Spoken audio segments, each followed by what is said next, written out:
Mệt quá. Hello. Chào các anh chị nhá. Hôm nay Luân Nguyễn xong phong tới nhà chị nha. Quen bữa. Để giúp vui cho ngày hôm nay ngẫu hứng bài nhạc mang tựa đề Để Quên Con Tim. Cho một tràng pháo tay. Thưởng thức nha. 2, 3.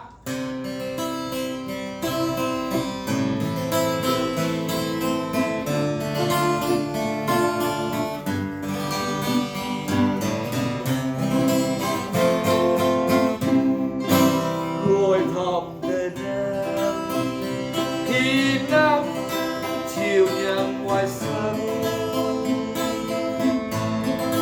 trở về Cali anh nghe nhớ nhung rằng giờ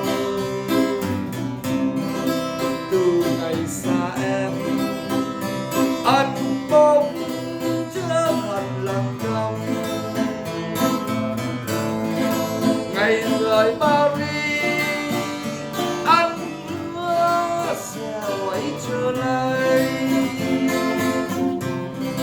miền trung xa nhau xa vũng ngàn lời chờ mong. Bầu trời Cali hôm nay gió mưa san đầy,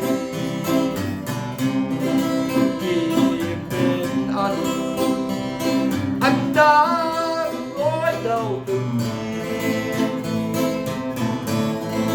Ngày rời Paris anh đã để quên con tim.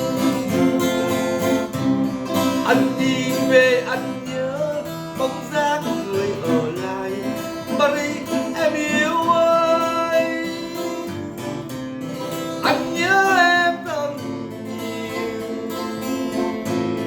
anh nhớ em thật nhiều người yêu ơi.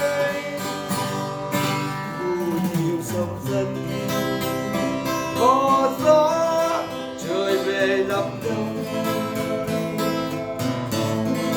buổi chiều Cali cô đơn từng cơn xa rời. Từ ngày xa em thao thức trăng trong từng đêm.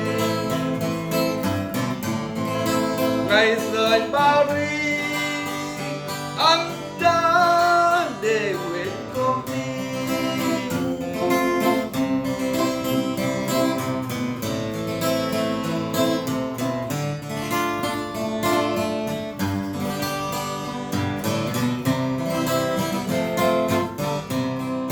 Từ ngày xa em anh bỗng trở thành lặng câm. Ngày rời Paris anh hứa sẽ quay trở lại, nghìn trùng xa xôi xa vũng ngàn lời chờ mong. Bầu trời Cali anh hứa sẽ quay trở lại, anh đi về anh nhớ bóng dáng người ở lại Paris em yêu ơi. Anh nhớ em thật nhiều, anh nhớ em thật nhiều người yêu ơi.